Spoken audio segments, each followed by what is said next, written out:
SOP pemberian obat secara intrakutan atau IC. Pengertian: memberikan obat melalui suntikan ke dalam jaringan kulit yang dilakukan pada lengan bawah bagian dalam atau di tempat lain yang dianggap perlu.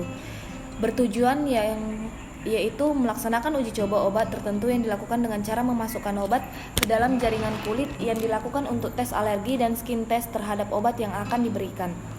Memberikan obat tertentu yang pemberiannya hanya dapat dilakukan dengan cara disuntik intrakutan. Pada umumnya diberikan pada pasien yang akan diberikan obat antibiotik. Membantu menentukan diagnosis penyakit tertentu. Prosedur: persiapan alat. Yang pertama, spuit dan jarum steril atau spuit 1 cc, jarum nomor 25, 26, 27. Obat yang diperlukan vial atau ampul. Bak spuit steril, kapas alkohol atau kapas air hangat untuk vaksinasi. Kasa steril untuk membuka ampul atau bila perlu. Gergaji ampul atau bila perlu. 2 bengkok atau 1 berisi cairan disinfektan. Pengalas atau bila perlu. Sarung tangan steril, daftar atau formulir pengobatan. Persiapan pasien, telaah pesanan dokter untuk memastikan nama obat, dosis, dan rute pemberian. Cuci tangan dan kenakan sarung tangan. Jelaskan prosedur pada pasien, jaga privasi pasien dengan menutup pintu ruangan atau menarik gorden. Langkah-langkah: siapkan obat, masukkan obat dari vial atau ampul dengan cara yang benar, identifikasi klien atau mengecek nama, beritahu klien atau keluarga tentang tindakan yang akan dilakukan serta tujuannya.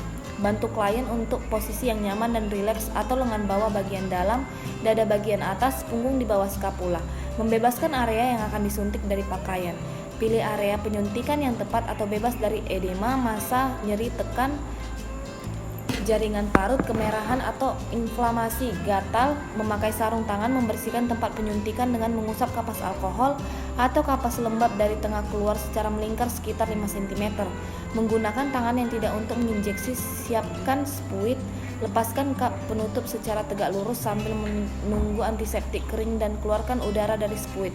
Pegang spuit dengan salah satu tangan yang dominan antara ibu jari dan jari telunjuk dengan telapak tangan menghadap ke bawah.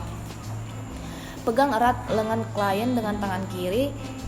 Tegangkan area penyuntikan secara hati-hati. Tusuk atau suntikkan jarum dengan lubang menghadap ke atas sudut 5-15 derajat. Sampai terasa ada tahanan, tusukkan spuit melalui epidermis sampai sekitar 3 mm di bawah permukaan kulit. Anda akan melihat ujung spuit melalui kulit. Raih pangkal jarum dengan ibu jari tangan kiri sebagai fiksasi, lalu dorong cairan obat. Akan timbul tonjolan di bawah permukaan kulit. Tarik spuit atau jarum sambil memberikan kapas alkohol di atas lokasi injeksi. Tekan secara perlahan tanpa melakukan massage. Buang spuit tanpa harus menutup jarum dengan kapnya atau guna mencegah cedera pada perawat. Pada tempat pembuangan secara benar, melepas sarung tangan dan merapikan pasien, membereskan alat-alat, mencuci tangan, catat pemberian obat yang telah dilaksanakan atau dosis, waktu, cara pada lembar obat atau catatan perawat. Evaluasi respon klien terhadap obat 15 sampai dengan 30 menit. Berikut video yang akan saya paparkan. Terima kasih. Bismillahirrahmanirrahim. Assalamualaikum warahmatullahi wabarakatuh. Salam sehat. Sebenarnya untuk mahasiswa-mahasiswa Bapak. Sekarang Bapak akan menjelaskan tentang teknik prosedur melakukan injeksi intrakutan atau IC. Biasanya injeksi ini sangat dibutuhkan sekali untuk mengetahui dan mengecek apakah pasien tersebut alergi obat atau tidak. Selain untuk mengetahui alergi atau tidak, biasanya juga akan dilakukan yang namanya cek matuk. Cek matuk biasanya mengetahui apakah seseorang anak mengalami TBC atau tidak. Nah, hal yang terpenting adalah harus menyiapkan alat terlebih dahulu. Di mana alat-alat ini harus ada yang namanya spuit 5 cc, spuit 5 cc, spuit 1 cc, harus ada needle. Needle ini supaya diganti pada saat disuntikan ke pasiennya, harus ada alcohol swab, dan utamanya adalah harus ada obatnya. Nah, Bapak di sini akan mempraktekkan tentang cara skin test antibiotik. Jadi ini antibiotik yang Bapak pakai dan Aglomidase untuk mengoperasi. Harus ada handscoon, bengkok, dan pelak. Harus ada untuk hand sanitizer atau cuci tangan. Jangan lupa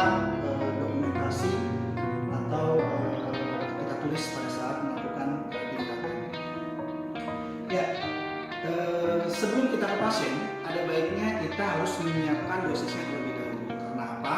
Kalau kita dekatkan alatnya dan obatnya pada saat penyuntikan, biasanya pasien akan ketakutan. Jadi ada baiknya kita mengoplos obatnya di ruang perawat supaya pasien tidak melihat pada saat kita mengoplos obat. Nah, teknik seperti apa? Kalau alat sudah siap, kita mulai dengan cuci tangan ya. Cuci tangan dulu, biasa 6 langkah. Nah, setelah cuci tangan kita pakai handscoon.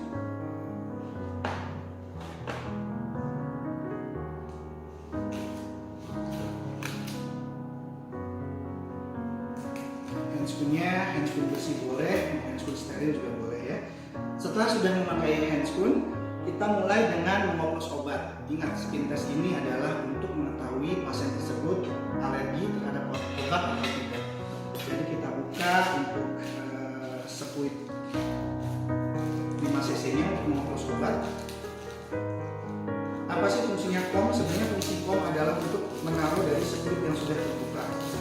Nah, kalau sepuitnya masih tertutup seperti ini, tidak usah dimasukkan ke dalam kom lagi. Kita siapkan dulu sepuit yang akan kita pakai.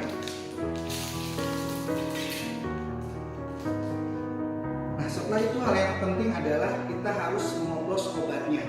Nah, mengoplos obat ini antibiotik kita oplos dengan Aquabides ya. Berapa ukurannya? Biasanya sih 4 cc sampai dengan 5 cc.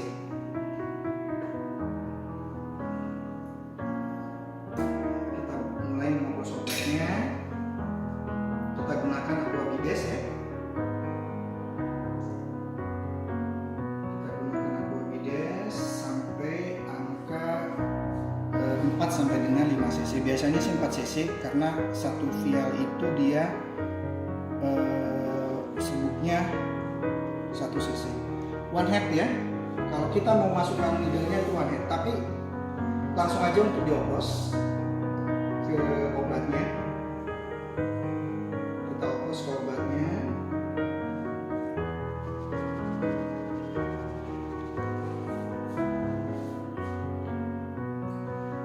Nah, setelah sudah dioplos obatnya,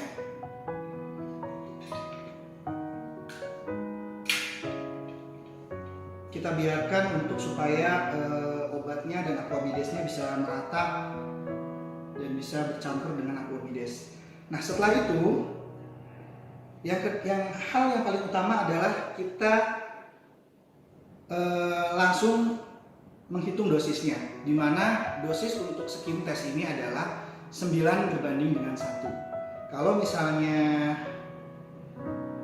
antibiotiknya itu adalah 1, berarti Aquabidesnya adalah 9. Mungkin sudah dijelaskan sama dosen-dosen yang lain. Dan ingat, needle-nya itu harus diganti ya. Needle-nya harus diganti supaya apa? Supaya pada saat melakukan tindakan ke pasiennya, pasien tidak mengalami nyeri.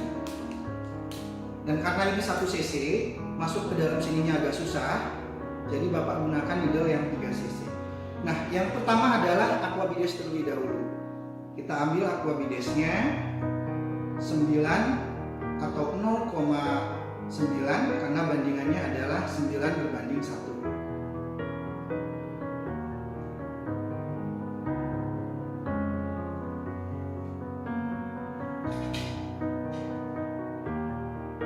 Satu tangan harusnya ya, karena Bapak harus cepat-cepat jadi menggunakan 2 tangan. Nah, kalau sudah terambil 0,9, kita ambil ulang untuk antibiotiknya.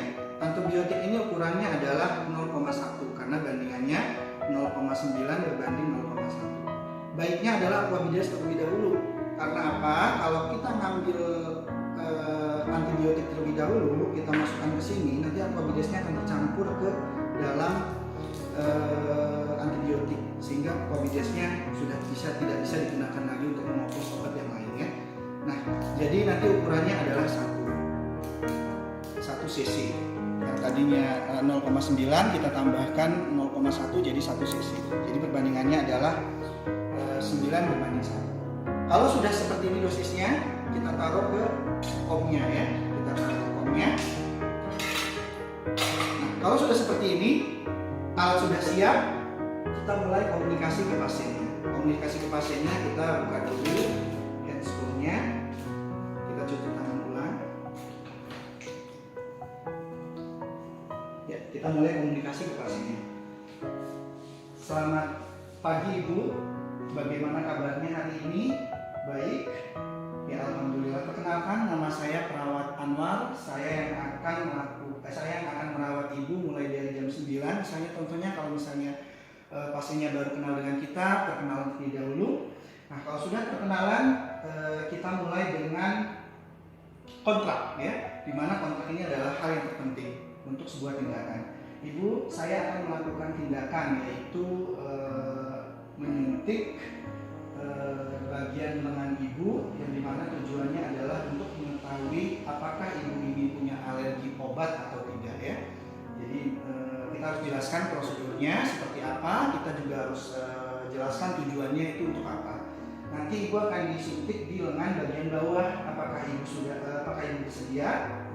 Kalau misalnya pasien bersedia, kontrak sudah kita dapatkan, kita mulai ke mengambil alatnya untuk tindakan.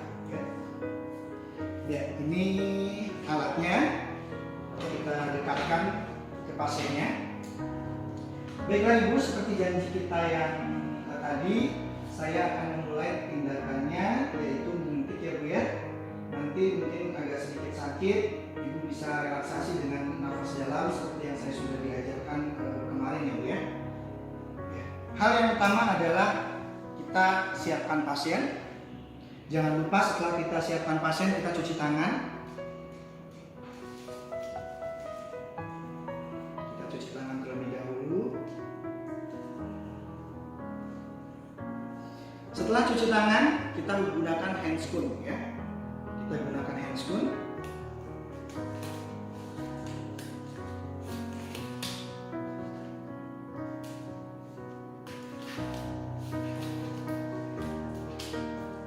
Setelah sudah menggunakan handscoon, kita memakai perlang, ya. Kita memakai perlang. Ya. Sebenarnya ada beberapa lokasi, baik di lengan bawah bagian dalam, lengan atas bagian dalam juga, bisa di dada, bisa juga di punggung. Tapi yang efektif adalah di lengan bagian bawah, karena ini tidak mengganggu pasiennya, ya. Nah, kita posisikan seperti ini. Sudah seperti ini, kita tutup sekarang karena privasi juga sangat penting. Setelah sudah menutup sekarang, kita mulai dengan teknik desinfektan, ya, menggunakan kapas web. Desinfektan ada beberapa ini, kita gunakan hanya untuk satu kali saja, ya. Posisinya di lengan bagian bawah, sudah didesinfektan, kita mulai untuk penyuntikan, ya. Teknik penyuntikan ini utamanya adalah posisinya harus 10 sampai 15 derajat, ya, atau di epidermis bagian bawah atau stratum corneum, ya. Posisinya adalah seperti ini, ya. 10 sampai dengan 15, ya. 10 sampai dengan 15 kita suntikan, ya. Setelah masuk seperti ini, kita mulai aspirasi terlebih dahulu karena ini tidak boleh masuk darah. Kita masukkan. Nah, untuk memasukkannya obatnya cukup 0,1 sampai dengan 0,2. Nah, sekiranya sudah masuk 0,2, kita lihat di sini ternyata 0,2 sudah masuk, kita cabut, ya. Kita cabut sedikit demi sedikit. Nanti kalau pada pasien biasanya terdapat gelembung di sini, ya. Terdapat gelembungnya dan kira-kira berdiameter antara 1 cm. Setelah sudah kita lakukan masukan obat, jangan lupa untuk kita tandai. Nanti mahasiswa sekalian tandain yang sudah disuntikan. Tandain seperti ini. Fungsinya untuk apa? Supaya nanti pada saat 15 menit sampai dengan 30 menit nanti kita lihat lagi apakah terjadi alergi seperti peradangan, rubor, kolor, dalor, bengkak, gatal, kemerahan, ya. Kalau seperti itu berarti pasien mengalami alergi. Dan jangan lupa juga kita tulis jam di sini. Jam 10.13. Kalau misalnya lebih lengkap lagi kita tulis obatnya misalnya Kotri. Seperti ini ya. Nah, tindakan seperti ini sudah dilakukan. Kita sudah membereskan pasiennya. Ya. Jangan lupa perlaknya dibawa. Ini mahasiswa sering sekali lupa perlaknya ya. Ditinggal. Kita bereskan pasiennya. Kita lepas handscoon kita. Cuci tangan ulang ya, karena cuci tangan itu sangat penting. Yang selanjutnya adalah fase terminasi, di mana kita komunikasi dengan pasiennya. Bagaimana Ibu setelah saya lakukan penyuntikan ini terasa sakit? Ya, nanti mungkin sakitnya akan hilang dalam waktu beberapa menit. Setelah ini nanti kita akan observasi 15 menit sampai 30 menit, nanti kita observasi kembali ya Bu ya, apakah Ibu ada alergi terhadap obat yang kita suntikan atau tidak. Kalau misalnya Ibu ada alergi obat, berarti antibiotik yang kita pakai tidak akan disuntikan kepada Ibu. Apabila Ibu tidak mengalami alergi, berarti kita akan menyuntikkan antibiotik tersebut kepada Ibu ya. Nah, setelah komunikasi seperti itu, jangan lupa fase terminasi, yaitu kontak yang akan datang. Nah Ibu, nanti saya akan kembali lagi untuk menyuntikkan antibiotik yang sudah kita cek ya Bu ya. Waktunya kurang lebih 15 menit. Apakah Ibu nanti bersedia? Kalau Ibu sudah bersedia, nanti kita kembali lagi 15 menit untuk mengeceknya ya. Nah setelah itu jangan lupa kita catat ke dalam dokumentasi ya. Hal yang terpenting juga pada saat melakukan teknik injeksi adalah 10 benar obat. Nanti kalian harus hafalkan itu ya, karena itu sangat penting sekali. Ya, jadi seperti itu tekniknya. Bapak Airi, assalamualaikum.